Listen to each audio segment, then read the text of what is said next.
시편 68편 19절 말씀. 68편 19절 말씀. 날마다 우리 짐을 지시는 주 곧 우리 구원이신 하나님을 찬송할지로다. 하나님은 우리에게 구원의 하나님이시라. 사망에서 벗어남은 주 여호와로 말미암거니와 그의 원수들의 머리 곧 죄를 짓고 다니는 자의 정수리는 하나님이 쳐서 깨뜨리시리로다. 주께서 말씀하시기를 내가 그들을 바산에서 돌아오게 하며 바다 깊은 곳에서 도로 나오게 하고 내가 그들을 심히 치고 그들의 피에 내 발을 잠그게 하며 내 집의 개의 혀로 내 원수들에게서 제 분깃을 얻게 하리라 하시도다.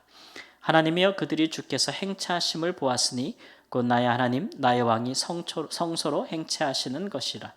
소고치는 처녀들 중에서 노래하는 부르는 자들은 앞서고 악기를 연주하는 자들은 뒤따르나이다. 이스라엘의 근원에서 나온 너희여 대회 중에 하나님 곧 주를 송축할지어다. 함께 읽습니다. 거기에는 그들을 주관하는 작은 베냐민과 유다의 고관과 그들의 무리와 스불론의 고관과 납달리의 고관이 있도다. 아멘.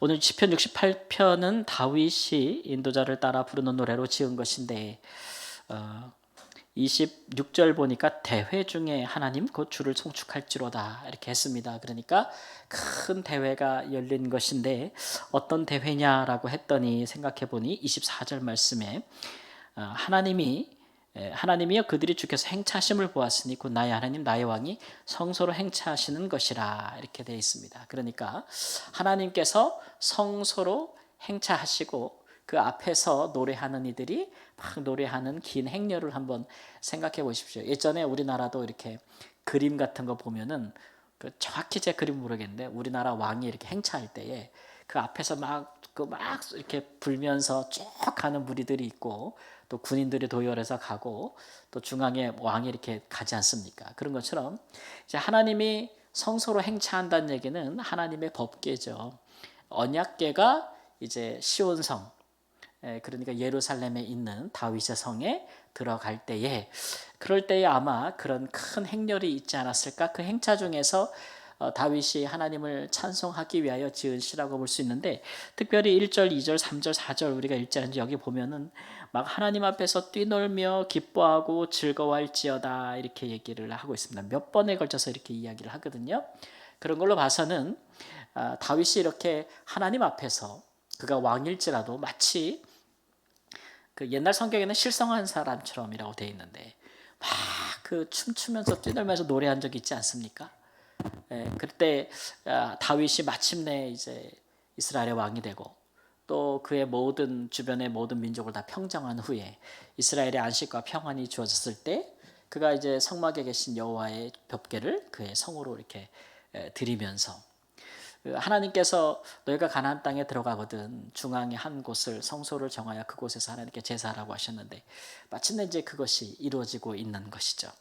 그래서 그가 그 앞에서 얼마나 춤을 추면서 노래하였든지 그의 이제 아내된 그 사울의 딸 미갈이 그때는 사이가 안 좋았잖아요. 그래서 다윗이 춤추는 것을 보는데 뭐 다윗이 춤추느냐고 막 옷도 막 이렇게 벗겨주고 막 이런데 왕이 위험이나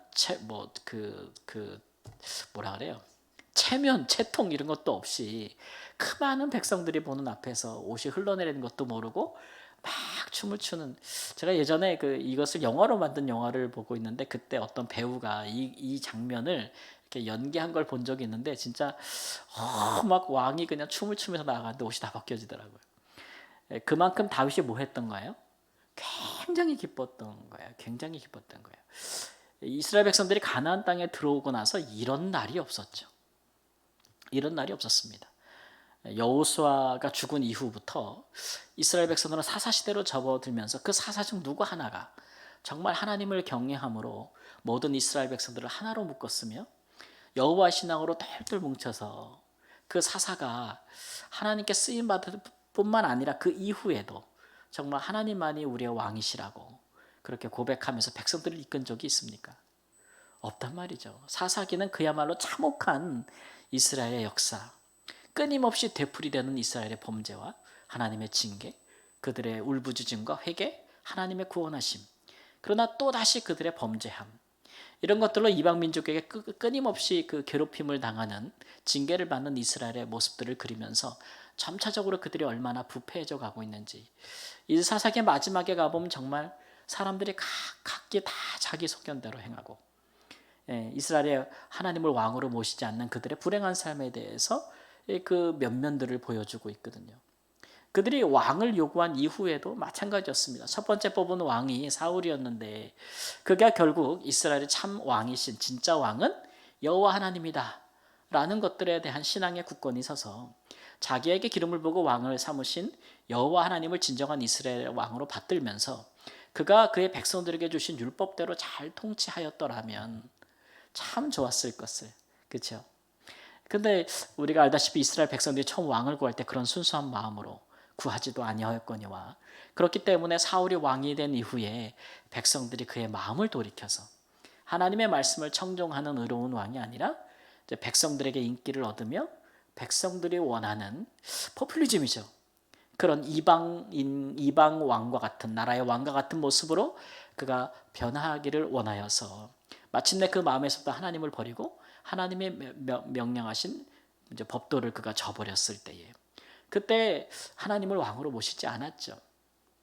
그래서 하나님께서 또 다른 더 나은 사람을 왕으로 세우기 위하여 다윗에게 기름을 부으셨는데, 그가 오랜 연단과 훈련 끝에 모든 환난 중에서도 다윗은 항상 하나님 앞에 서원하며 기도했다 그랬어요. 그죠?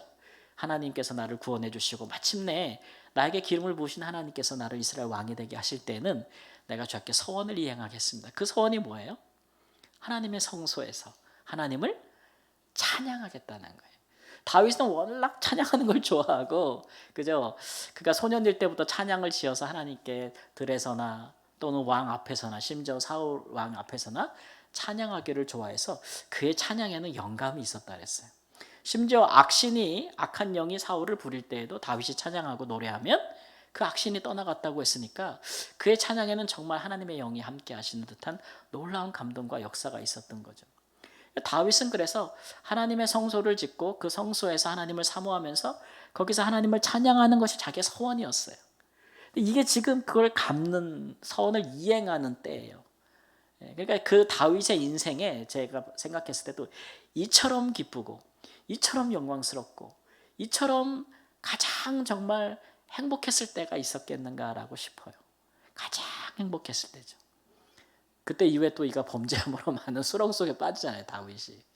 가장 영광스럽고 영화로울 때 그가 무엇을 했느냐 그러면 하나님을 시온성 다윗성에, 예루살렘에 모시는 거죠. 이것은 단순히 의식적인 어떤 행차에 불과한 것이 아니라 이스라엘의 왕이 선포하는 겁니다. 우리 이스라엘의 진짜 왕은 내가 아니다는 거죠. 누구예요? 하나님, 여호와 하나님이 진짜 우리의 참된 왕이시라는 것을 온 백성 중에 왕이 친히 선포하는 겁니다.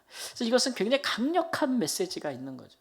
이스라엘은 하나님의 나라요, 모든 백성은 하나님을 왕으로 삼으며 왕으로 섬겨야 된다는 것을 분명히 하는 것이고, 이 나라는 하나님이 주신 법도로 다스리는 나라, 율법이 다스리는 나라, 나조차도 하나님을 경배하고 경외하는 자라는 것을 분명히 밝히고 있는 겁니다.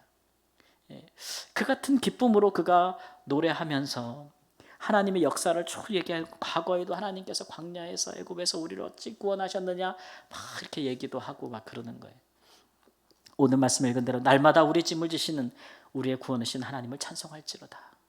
하나님이 이스라엘의 모든 짐을 지셨듯이, 그러니까 오늘날 우리는 이런 걸 민족적으로 국가적으로 이해하지 않지 않습니까? 예수님이 오신 이후로는 우리가 뭐든지 내면적으로 영적으로 이해하거든요.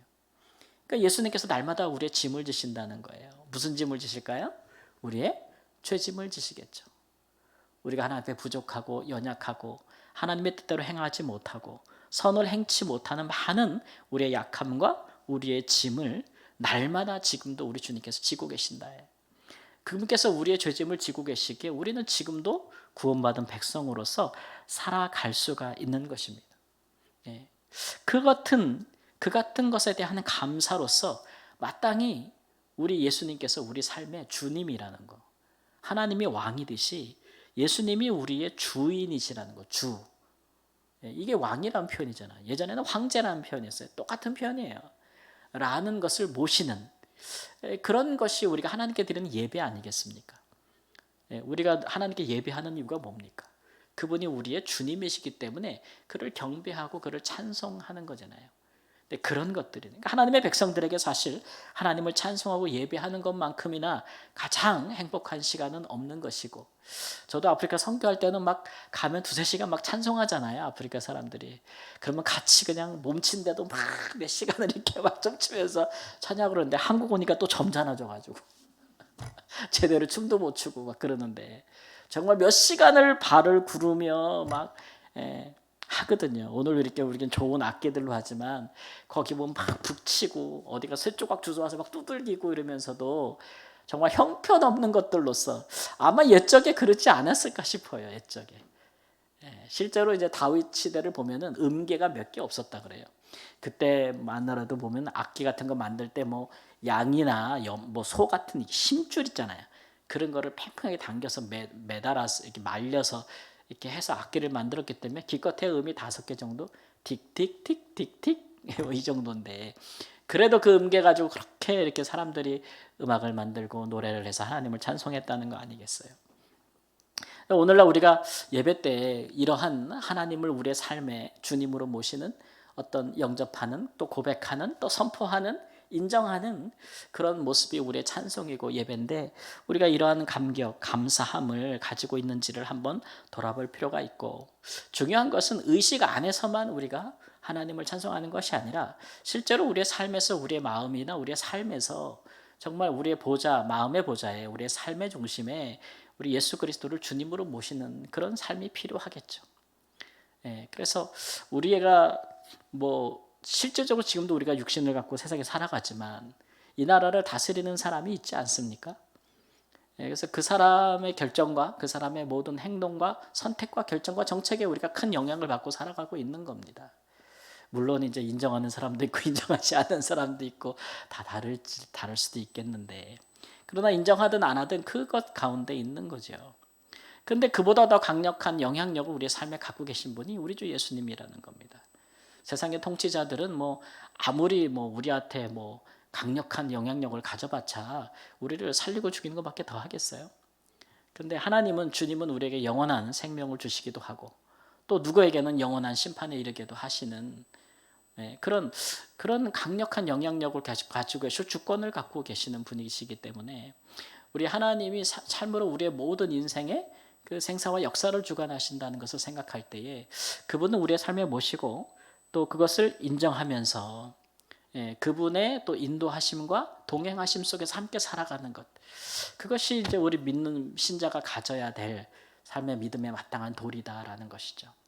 이런 것이 없이 그냥 우리가 뭐 그냥 하나님을 믿는다고는 하지만 전혀 하나님과 상관없이, 주님과 상관없이 우리 마음에 원하는 대로 그냥 우리가 뜻하는 대로 막 살다가 그냥 문제가 터지고 어렵고 힘들면 와서 기도하고, 또 막 살다가 또 그러면 또 힘들면 또 주님 앞에서 막 오고, 이런 것들은 진정으로 우리 주님을 주로 모시고 사는 사람들의 합당한 삶의 모습은 아닐 것이다, 이런 것이죠. 그것은 정말 그야말로 그냥 종교적인 의식적인 행위일 뿐이지 진정으로 주님이 우리의 삶의 주인으로 모시는 삶은 아니기 때문에, 우리 믿는 사람들이 이런 부분들에 대해서 우리가 신중하게 좀 생각하고, 오늘 우리에게 이 같은 기쁨이 있는가, 우리의 삶 가운데 주님을 모셨더니 다윗처럼 우리 하나님을 자기의 삶의 그 구원자로 모시고 그를 의지하였더니 그가 이와 같은 자리에 이르게 되어서 마침내 그 서원을 갚는 그 놀라운 영광을 그가 참여하게 되면서 이렇게 즐겁고 기쁘고 뛰놀며 찬미하는 그 은혜가 그에게 임하였고 이스라엘 가운데 임하였던 것이, 우리가 경험하는 하나님, 우리 한 사람의 누군가가 철저하게 주되심에 순복하고 그것을 경험하게 되면 그것이 많은 사람에게 영향을 주는 것이죠. 가정에서도 그러하고 교회에서도 그러하고 우리의 삶 현장에서도 마찬가지입니다. 그러니까 무엇보다도 기도하는 사람들이 이런 부분에 대해서 주님의 주권과 주되심을 인정하고 우리의 삶의 큰 기쁨과 즐거움으로 찬송하면서 하나님과 동행하고 하나님께서 동행하는 자에게 주시는 힘과 능력을 받아서 삶으로 그것이 또 선포되어지고 보는 자들이 함께 참여하게 되는 같은 귀한 역사들이 우리의 삶에 있기를 우리 주 예수님의 이름으로 축원합니다. 아멘.